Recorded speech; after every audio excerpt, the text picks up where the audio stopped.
Welcome to the Deep Dive, your shortcut to being well-informed.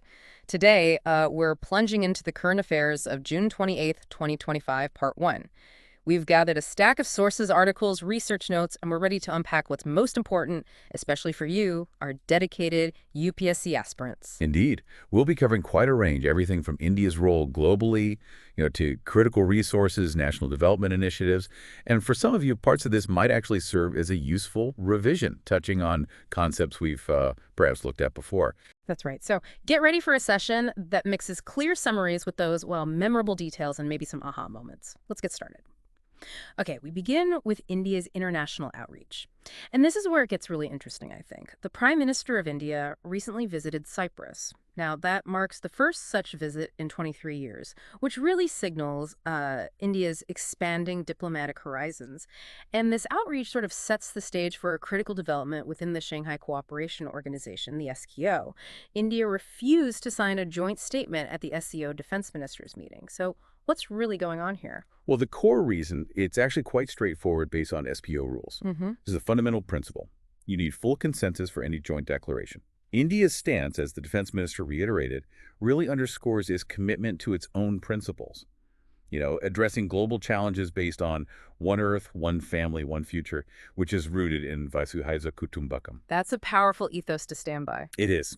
And the SKO, it's no small player, is it? We're talking 30% of global GDP, 40% of the world's population. What's the significance for India, then, in being part of this massive grouping? India sees several key benefits, definitely. Firstly, it's about fostering regional security. The SKO's regional anti-terrorist structure, RATS, that helps counter terrorism, which is obviously vital for India.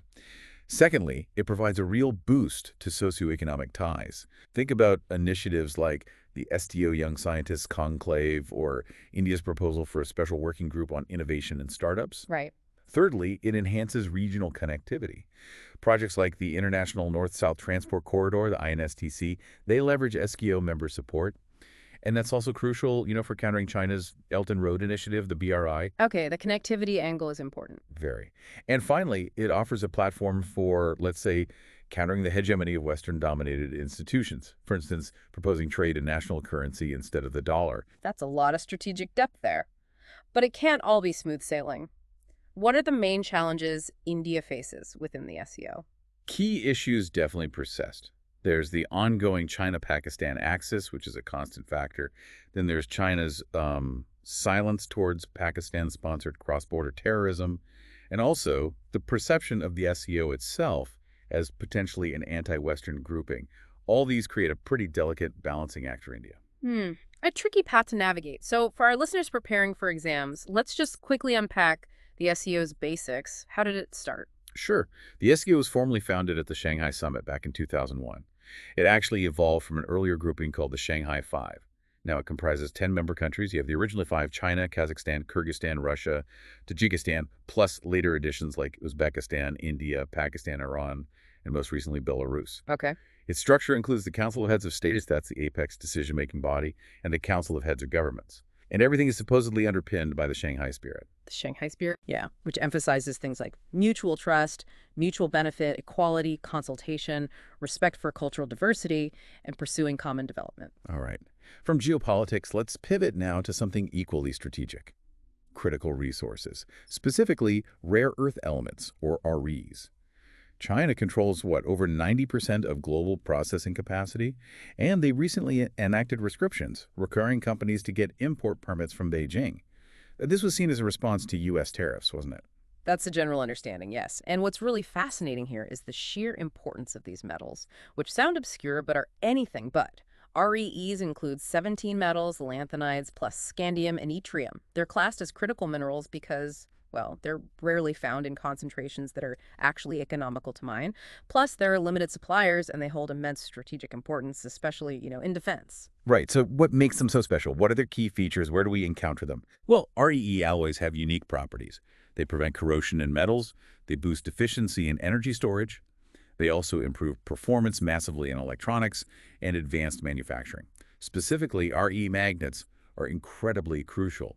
They have high remanence and coercivity, basically. They make very strong, very stable magnets. Ah, okay. And this comes from the large number of unpaired electrons in their atomic structure. Their applications are just widespread and essential. Aerospace, defense, cars, energy systems, mobile phones, computer hard drives, guidance systems, lasers, radar, sonar. The list goes on. Wow, truly everywhere. So, given China's dominance, where does India stand in this whole global supply chain? Globally, China holds the largest reserves, around 44 million metric tons. Brazil's next with 21 million. India actually ranks fifth largest in the world with about 7 million metric tons of reserves. That sounds significant. It is, in terms of reserves. But the bottleneck for India is processing capacity. It's quite limited. So this has made us highly dependent on imports for the finished REEs, especially from China. To tackle this, the National Critical Mineral Mission, or NCMM, launched in 2025, aims to promote exploration of various critical minerals, including REEs, within India. And the Ministry of External Affairs, the MEA, is also reportedly in touch with China about magnet supply, especially given these new export restrictions. It's an ongoing challenge. Okay, a critical area to watch. Now let's turn our attention inward to transformative developments within India, starting with our maritime sector. The Union Minister of Ports, Shipping and Waterways recently inaugurated the Sagarmala Finance Corporation Limited, SMFCL. What exactly is this? All right, SMFCL. Used to be called Sagarmala Development Company Limited. It's now been formally registered as India's very first non-banking financial company, an NBFC, specifically for the maritime sector, registered with the RBI. It's also a mini-RATNA, Category I, and central public sector enterprise. Basically, it's a government-owned company with significant autonomy designed to offer tailored financial products. For whom? For a whole range of stakeholders, port authorities, shipping companies, you name it. And is meant to support strategic sectors like shipbuilding, renewable energy projects within ports, cruise tourism, and even maritime education. So it's about funding the transformation. What other key initiatives are pushing our ports forward? There are several working together. There's the Digital Center of Excellence, the DKE. That's all about fostering innovation using new tech like AI, IoT, blockchain, and port operations. Then you have the Sagar Set-U platform. This aligns with the PM Gati Shakti National Master Plan, integrating different service providers for smoother import-export services. Okay, streamlining things. Exactly. There's also DRASH-TI. It's a long acronym for Data-Driven Decision Support, Review, Institutional Information System for Hastening and Tracking Implementation, basically speeding things up using data. Got it. We also have the Scale of Rates, SOR, for major ports, which provides uniform structure for port tariffs, and the Gateway to Green initiative. That last one outlines a roadmap for turning Indian ports into hubs for green hydrogen production, storage, export. All these pieces are building towards India's long-term maritime ambitions. From the coasts, let's move to our cities. India is celebrating 10 years of a really landmark initiative. Let's unpack the Atal Mission for Rejuvenation and Urban Transformation, AMRT. Ah yes, AMRT. It was launched back on June 25, 2015. Quite significant as it was India's first major water-focused mission. And its successor, AMRT 2.0, that was launched on October 1, 2021, for 5 years running up to 2025-26. And importantly, it now covers all urban local bodies, all ULBs under the Ministry of Housing and Urban Affairs. So broader scope now. What were the original key objectives and how's that actually performed over this decade? The core goals were pretty fundamental.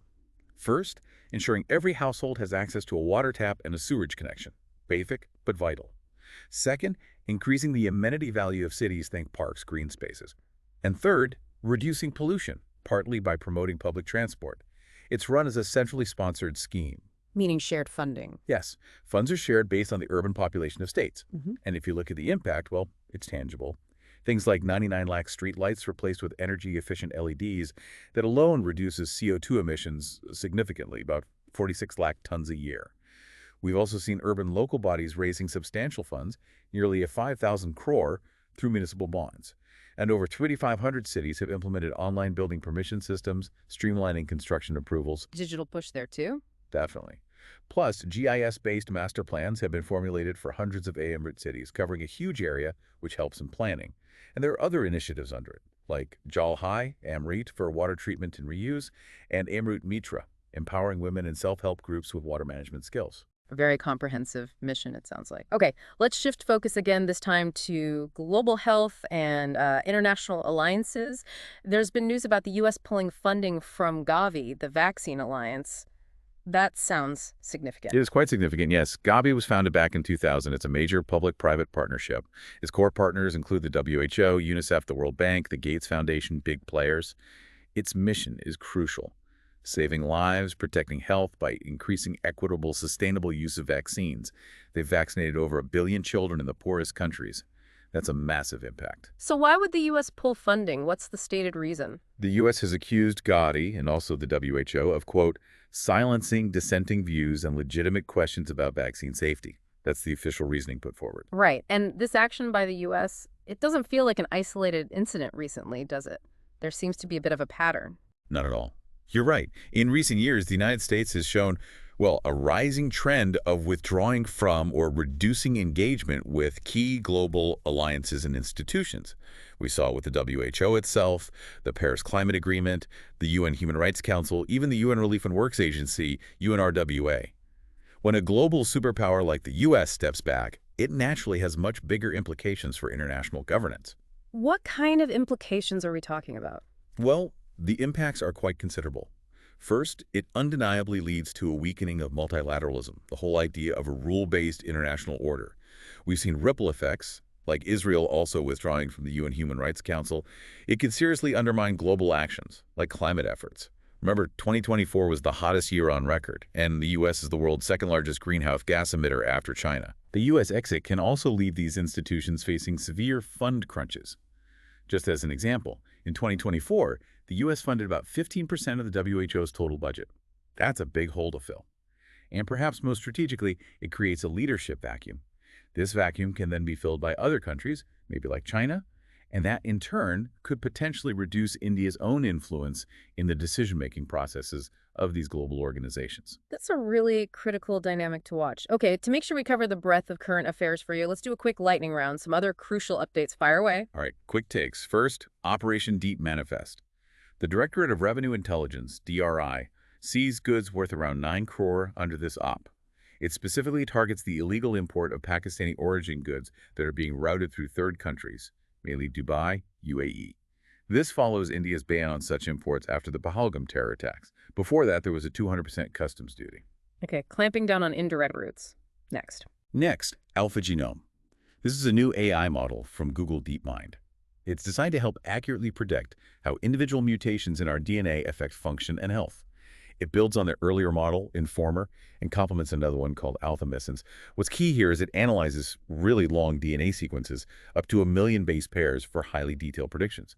Big step in genomics. AI making strides in health. What else? Science and Technology S&T Clusters. The S&T Clusters Annual Report 2024-2025 highlighted various initiatives. One interesting one is Kalanapov. It's an AR/VR-enabled marketplace for artisans. These clusters were launched in 2020 based on recommendations from the PMSTI Act. The idea is to bring together academia, R&D bodies, industry, local government to create solutions for local needs. It's a consortium approach, with a principal scientific advisor's office as the nodal agency. Interesting local innovation focus. Keep going. Manasarovar Lake. After a 6-year gap, Indian pilgrims completed the Kailash Mansarovar Yatra, visiting the sacred lake. This is notable as the first India-China people-to-people exchange to resume since COVID and the LAC standoff. The yatra usually goes via Lipulek Pass in Uttarakhand or Natula Pass in Sikkim. The lake itself is in Tibet, near Mount Kailash, world's highest freshwater lake. Hugely significant for Hinduism created by Brahma, belief holds, and Buddhism, linked to Buddhist conception. A sensitive but important cultural connection resuming. Indeed. Then, official language. The Golden Jubilee, 50 years, of the Department of Official Language, established in 1975, was just celebrated. Just a quick constitutional reminder. Part 7 covers official language provisions. Article 343 says the Union's official language is Hindi and Devanagari script. The Official Language Act, 1963, allows English use alongside Hindi for Union purposes and Parliament. Article 344 deals with the Commission and Committee on Official Language, and Article 345 lets states adopt their own official languages or Hindi. Good constitutional points to revise. What's next? International Financial Services Center, IFSC. The finance minister recently reviewed progress at Gujarat International Finance Tech City, GIFT City, IFSC. Established as a Special Economic Zone, SEZ, in 2015, GIFT City aims to be a hub for international finance, bridging Indian and global markets. The IFSC Authority, set up by the IFSC Act 2019, is the unified regulator for these centers. GIFT City continues to develop. 2 more. Green Data Center. UP's Chief Minister and the Union Minister for Science and Tech laid the foundation for a new Green Data Center at Central Electronics Limited, CEL, in Ghaziabad. Focuses on minimizing environmental impact, maximizing energy efficiency. Part of India's goal for self-reliance digital infrastructure. It's a collaboration between CEL, a government PSU under CSIR, and a private company, ESDS. Green tech focus there. Last one. UN80 Initiative. The United Nations launched this initiative to mark 80 years since the UN Charter was signed in 1945. The aim is to streamline UN operations, sharpen its impact, and basically reaffirm its relevance in today's rapidly changing world. Reminder, UN founded 1945, 6 principal organs, 193 members, India founding member. Okay. Wow, what a journey we've covered today. Seriously, from India's strategic moves in the SCO, the global scramble for rare earth, to these big initiatives transforming our ports and cities, and even, shifts in global alliances and AI advancements, it really gives you a multifaceted view, doesn't it? Absolutely. And I think the key, especially for your preparation, is always connecting these dots, even if they seem disparate at first glance. Each piece of information we've discussed today, it really contributes to that larger mosaic of India's development, its strategy, its evolving place in the world. Seeing those connections, that's where the real understanding comes from. Well said. We certainly hope you found this deep dive as insightful as we did putting it together. And if you did, please do take a moment to like and subscribe. It honestly helps us immensely, and it makes sure you don't miss our future explorations. And as you reflect on everything we've covered today, here's something to maybe mull over. How do India's domestic development goals, like we discussed in the maritime sector, in urban transformation with AMRUT, how do these inherently intertwine with its really complex geopolitical strategies? Think about the SKO involvement, the push for critical minerals like REEs. What are the long-term implications of this deep interconnectedness for India's future power projection, its influence on the global stage? Definitely food for thought there. Yeah. Thank you all for joining us on this deep dive. We look forward to our next session with you.